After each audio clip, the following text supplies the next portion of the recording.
Um, I just love getting onto the pod and being able to express how amazing Wendy is. So once again, it was another great episode. This wasn't a heist; it was more of a duping Hmm. of railroad investors, and it was just nice seeing the team come up with a plan and execute it to the best of their ability while still being off the wall and a little bonkers as they tried to make this work.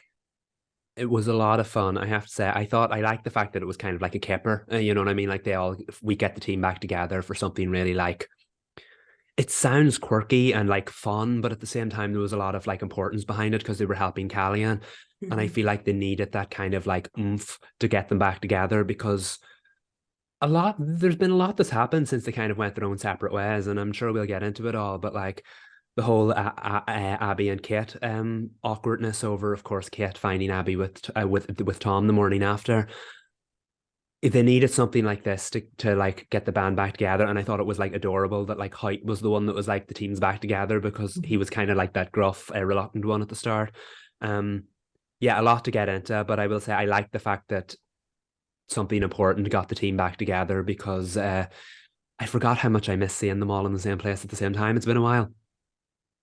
If I'm being honest, and I know I said this to you guys before, this was probably for me one of the weaker episodes, but still, to be fair, even like a mediocre episode of Wind Walker Independence is better than most TV Hmm. shows. Mm-hmm. So I was fine with it. It just took me a minute to get like into it because there were so many like dynamics that were frayed, and it had a lot of work to do to like between like Kate and Abby and Kate and Kai. There was just so much like unsettled friction that they thrust me into this duping that I was kind of like, oh, so we're doing this again already. But I mean, I was on board.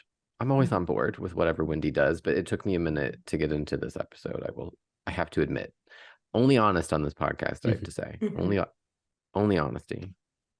Yeah, well, we were setting up the pieces of how this was going to go. And I do think you're right about like the conflicts that are happening, at least in terms of what's going on with Kate's conflicts with Abby and her conflict with Kai, like the two people that she's closest to on the show. She's just not really meshing with them towards the end of the episode. Like some of that is relieved, but when she's like still like in thought about, dang, Abby was with Tom, like it's messing up her ability to work properly. And as the kid, I need you to let the Tom thing I get, but the Kai thing, we're not past it yet. Can we move past it just a little? It's kind of like glass houses to me, Hmm. which I think is probably an important thing to know about her characters, that she will hold people accountable and maybe not recognize her own faults. So I guess Yeah. that's an important Hmm. character thing to take note of. But as a viewer, it's kind of like, Kate, we need to move forward a little bit, girl. Like, let's go. Yeah, and to be fair, I totally see your point, Reed, that it felt like this episode took a little while to get going because it had an awful lot of like build up and follow up in the first couple of minutes based on obviously the cliffhanger from the week before. But we didn't even get the not to interrupt you, sorry. And go We ahead. didn't even get the resolution of Kate catching Abby Hmm. immediately. It took a few scenes to get to that. I was Exactly. like waiting. I was like, wait, that was enormous. And Kate's just like conducting a dance class. I was like, I need something.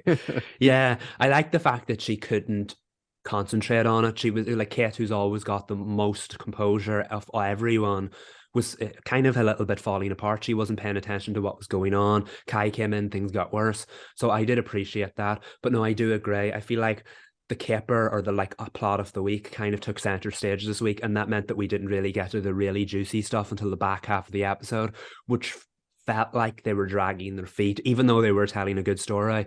It still felt like, okay, when's this going to happen? When's this going to happen? When are we going to get here? And they did in the end. But I know what you Oh, mean. did they? Yeah, yeah. It was just an interesting like juxtaposition of what we were kind of expecting because Wendy's always Mhm. intense, and this was a bit more fun and playful than we were kind of expecting. Mhm.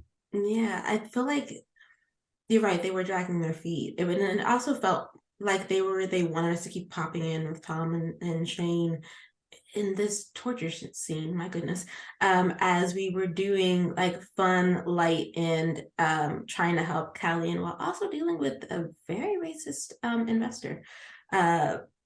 In learning certain different character beats, like they leaned more into Kate being fluid in her gender. She got to pretend to be Parker and someone who of not notoriety, because that if she had been famous, that person would have known that that's not the Parker you're supposed to be sitting with, but someone who has influence and power. And she does have that in independence, but it's not the same thing as being able to control the direction of where a railroad goes. But even while I was enjoying all of that, I was like, when is who's gonna find Tom and Shane? Because this is some mess in this barn. Oh, that cliffhanger. Oh, I had no idea where it was gonna go until they pulled back and we just heard the gunshots. Mm.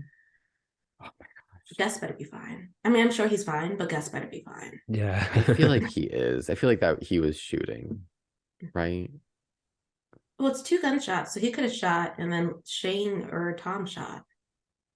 So I think there was 2 flashes, wasn't there? Might have been 3. Might have been 3. I don't know. That's the but- intensity we're talking about from Wendy. Yeah. As soon as I saw that, I was like, okay, yeah, okay. Forget everything else I thought about this episode. This was great. Well, there's that intensity, and then there's, as that's happening, Abby, who had decided she was going to trust Tom, finds Liam's journal. And that trust immediately has to go out the window. And I was like, well, Abby girl, that's why one night during the storm shouldn't have been your, Tom's probably a good guy. And I did say when she started doubting the fact whether Tom did it, that it could have been Shane, that it felt like I was a bit disappointed because I was worried this was just going to be like a red herring. But since then, they've done an awful lot of work to convince us otherwise. Is this the moment where we go back to, yeah, it was Tom all along, or is Shane really the worst of the two? They've done a good job in a very short amount of time, because I was worried it was going to be a one and done thing, very predictable. There wasn't anything like that. Now, we're really, what's going on in Independence at this moment? We don't really know, and I think that was very effective. No one knows. Well, maybe Kai knows a little, though, because he went off on Kate when he found out what they had done to redirect the railroad. And I'm like, are we going to see the Tong before the end of the season? Because we only saw Lily. We haven't actually seen, I guess, some of their mobster men who came to attack, but we actually haven't seen their leaders. I was like, who's going to roll up on town? Because I want to know why Kai is so scared that we are like pushing chairs over and screaming at our closest friend. It's gotten very big all of a sudden, hasn't it? Because Wendy was very much a personal story, and now suddenly there's all these like life or death stakes, and not just in regards to Abby and Tom, but the whole town. And it feels like we're close to a season finale, and not to shade the Winchesters, but I think that's the exact opposite here.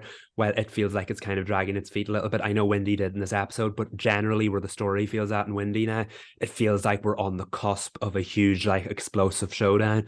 Who knows what that's going to look like, and then because we still have one more episode to go before the finale, so anything can happen in Independence. But yeah, I just wanted to say that I'm so thrilled and excited for what comes next, because genuinely we don't know. Remember when critics reviewed the pilot and they're like, how is this going to be a full show? That's all I gotta say. It's just, wow, proving everybody wrong.